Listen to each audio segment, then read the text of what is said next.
Welcome to this edition of Collier Focus. On today's show, we'll take a look at the Board of County Commissioners meeting. The potential I-75 interchange at Everglades Boulevard takes another step forward. And the Sheriff's Office lends a helping hand to an East Naples resident whose home needed a makeover. I'm Troy Miller. We'll cover these stories and more next on Collier Focus. Stay tuned. Whether reporting on the latest news stories or hot issues, taking a look at county government services, or announcing what's happening around the county, this is Collier Focus, bringing government home. At the recent Board of County Commissioners meeting, the board approved an additional $125,000 to continue the I-75 Everglades Boulevard Interchange Justification Report. The report is necessary in order for the Florida Department of Transportation to determine if the interchange is needed. This is another important step in a lengthy process. It's a ways away. We have an opening date of 2019. So this is the first process that proves to Federal Highway that there's a traffic demand at that location. So with the interchange justification report, the IJR, if that's successful by the end of this year, then Federal Highway will approve it as a need for traffic analysis. At the same time and in parallel, there's the cumulative effects evaluation, which looks at more environmental issues around that location. So those are scheduled to be completed by the end of this year, early into fiscal year 12 or calendar year 12. Both of those are successful. We move into the project design environmental portion of the project. Everglades Boulevard is located about 8 miles east of the toll plaza. The board approved a $1.1 million contract to develop the 2.67-acre Margood Harbor Park in Goodland. $986,000 of the cost comes from Florida Community Trust. The BCC had previously approved $190,000 to reach the necessary funding to make this park a reality. Principal Project Manager Vicki Ahmad describes what the park will be like. It's going to be a passive neighborhood park, and we're going to provide a parking area for the new park, walkways, a lot of cottages, shelters, everything that's included to complete the park. We're going to renovate the interpretive building. Construction is set to begin next month and is scheduled to be completed by the end of the year. On the last Collier Focus, we updated you on Collier County's efforts to get FEMA to change the new digital insurance flood rate maps. The new D-firms released last summer initially put more than 50,000 structures into flood zones that previously were not. Last October, the board began the process of appealing the new D-firms based on the fact that they were made using light detection and ranging systems, or LIDAR, from 2003, and 2010 LIDAR is more accurate. At the last meeting, the BCC agreed to adjust a contract with Tomasello & Associates to continue analyzing the new LIDAR. Tomasello has already studied 2 of our 12 basins, and the results removed many homeowners from floodplain status. Now that the change to the contract has been approved as a valid public purpose, the review of the other 10 basins will begin. He's going to submit them in increments. We should be getting them back in approximately every 3 to 6 months. Some basins will come in, faster than others, depending on the size. We're hoping to be done within 12 to 18 months. We will continue to track this story as it unfolds. There wasn't a dry eye in the House during a presentation by Corporal Siley Gibson of Collier County Sheriff's Office regarding the home makeover that occurred at the residence of Miss Amy Atkins of East Naples. Thanks to the efforts of the Sheriff's Office, Lowe's Home Improvement, Tropic Disposal, Thomas & Mendola General Contractors, and several other dedicated caring residents of the community. Miss Amy is a retired nurse who selflessly cares full-time for a family member and is beloved by her neighbors. The project included a new wheelchair ramp as well as new landscaping. We here at Collier Focus would like to thank and congratulate everybody who volunteered and donated to this great cause. Displaced gopher tortoises will soon have a new place to relocate to. Gopher tortoises are a protected species in Florida, and they've been roaming the planet, since the time of the dinosaurs. When development infringes on their habitat, the gopher tortoises must be relocated to a suitable site. Until now, they were being moved to a recipient site in Hendry County, but that's all about to change. Right now, we are ready to accept tortoises. Our permit has gone through. It's been signed. We've managed the property. We've reduced the understory so that the tortoises will have more room. Reduction of the understory is going to allow us to perform a prescribed burn. After the burn, We'll get some new growth and grasses up for forage for the gopher tortoises. Once we do get an indication that we have interest in moving some tortoises, all we need to do is put up the fence and we can move them over. The board approved a $3 million settlement offer from the South Florida Water Management District to resolve the ongoing ATV park lawsuit. As you might remember, the 2003 agreement, the county was owed a 640-acre ATV park in exchange for roads in the South Golden Gate Estates area, which had been a popular site for ATV users. On the last Collier Focus, we told you about the crisis facing the Smallwood store in Chokoloskee when Florida Georgia Grove LLP, who owns the land to the north of the store, bulldozed and closed off Mamie Street, which is the only access to the store. The board asked Commissioner Jim Coletta to talk to all of the parties involved and try to start the process of resolving the issue. Commissioner Fred Coyle seemed to think that taking legal action may be the only option for the board. People who do this sort of thing can't be trusted to negotiate any reasonable settlement. They're doing this just in the hopes that they'll put pressure on the Corps of Engineers so they can get an access through Calusa Drive. There's no indication that we will ever get the Corps of Engineers to agree to that anytime soon.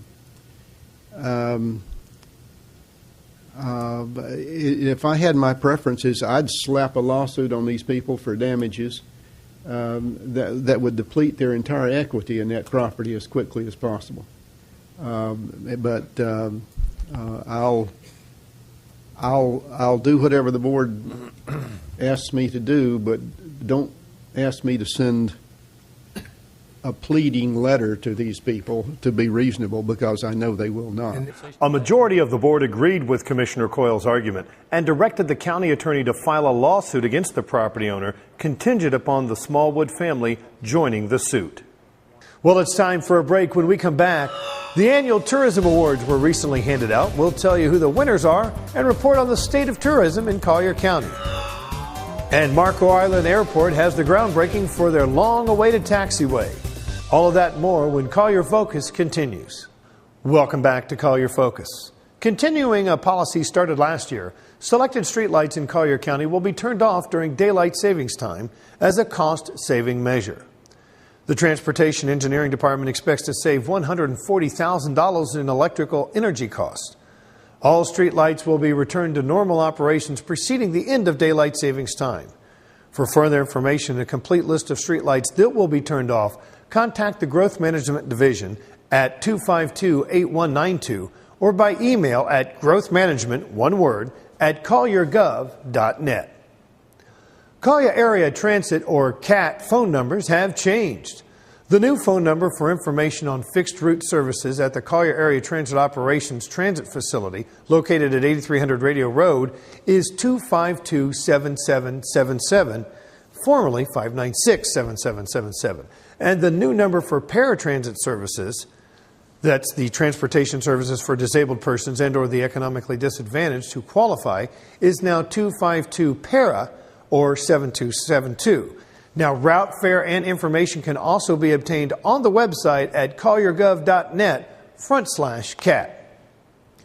On Wednesday, May 12th, the Collier County Tourism Department held their annual Tourism Awards luncheon at the Marco Island Marriott. Tourism Director Jack Ward gave the annual State of Tourism in Collier County. 2010 visitations rose 3.3% over 2009, and that first quarter 2011 tourism visitations is up 6.4% over the same period in 2010. A very positive sign for Collier County's #1 industry, employing 29,000 people. Ward reviewed the Bureau's aggressive marketing efforts following the 2010 Gulf oil spill, which caused a lot of misperception problems that kept people from visiting the Florida Gulf Coast. After the address, Collier County's top tourism stars were honored with Paradise Coast Tourism Star Awards at the 9th Annual Collier County Tourism Week celebration. Some of the categories included Outstanding Hotel Employee Support Staff, which went to Jessica Bianciato, Director of Housekeeping for the Inn on 5th. Outstanding Attractions Employee Support Staff went to Rolando Albin, Maintenance Department from the Naples Zoo. And the Tourism Leadership Award was presented to Commissioner Fred Coyle in honor of his dedicated service as Tourism Development Council Chairman during 2010. On Thursday, May 5th, there was a groundbreaking for the new taxiway at the Marco Island Airport.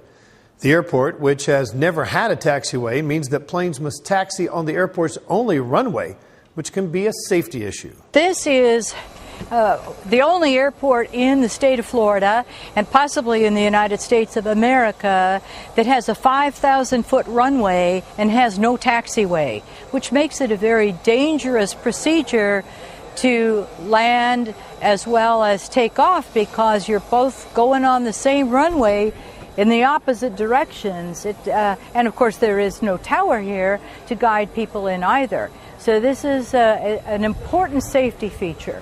We've been working at this for many years. It's taken us 6 years just to go through the permitting process. We've worked closely with the FAA, actually with our legislators who've worked closely with FAA. FAA is providing 95% of the funding, and the state FDOT is providing 2.5% of the funding. We, the county, are providing the other 2.5%, and we're splitting that up in a couple ways through the Airport Authority as well as the general fund. This is a project that's been needed for many, many years, and I'm just so happy to see it come to fruition. The project should be completed by next year. Now let's take a look at some upcoming Collier County government meetings. The following meetings are all held in the board meeting room on the third floor of the main administration building, 3299 Tamiami Trail East, at the Collier County Government Center, unless otherwise indicated. On Wednesday, May 18th at 9 a.m., the Contractors Licensing Board will meet.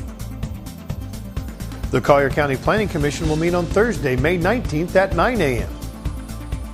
On Tuesday, May 24th at 9 a.m., the Board of County Commissioners will meet in regular session.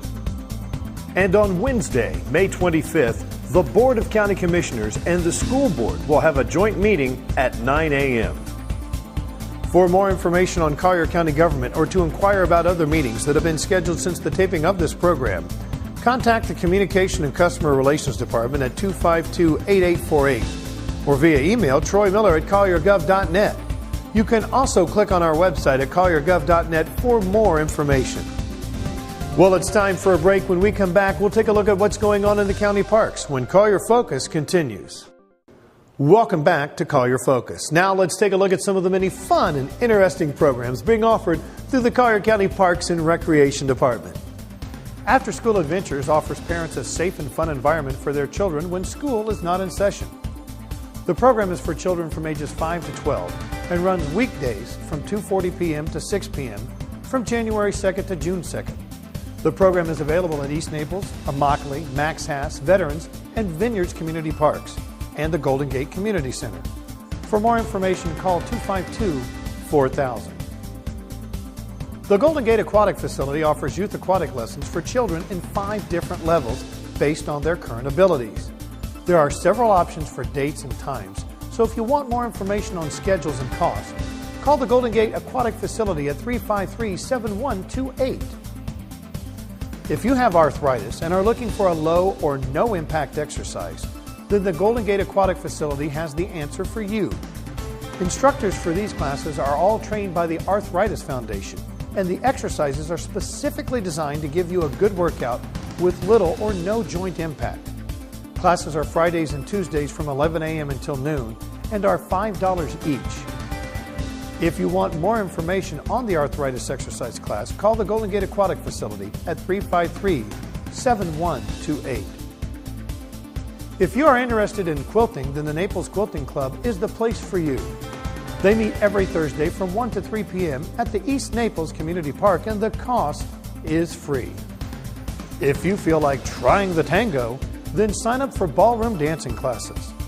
This course will introduce and review a new dance each week, including the foxtrot, the tango, the rumba, and swing dancing. So put on your dancing shoes and meet at East Naples Community Park on Fridays from 6:30 to 8:30 p.m. The cost is $5 per class. Learn how to be the best babysitter at Babysitting Boot Camp.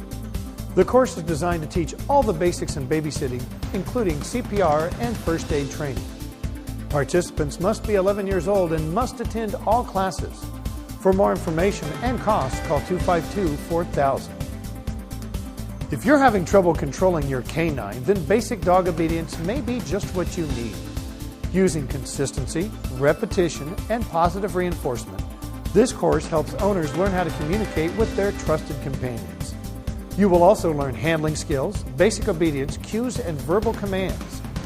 Basic dog obedience is for dogs 4 months to 10 years old. The class meets on Saturdays from 9 to 10 a.m. at Veterans Community Park. For cost information, call 252-4000. There's a whole lot more to do in Collier County not mentioned here on Collier Focus. For information regarding the location of county parks and other activities, contact the Parks and Recreation Department at 252-4000 or the Collier County Communication and Customer Relations Office at 252-8848. Well, that's all the time we have on this edition of Collier Focus. Thanks for watching. We'll see you next time.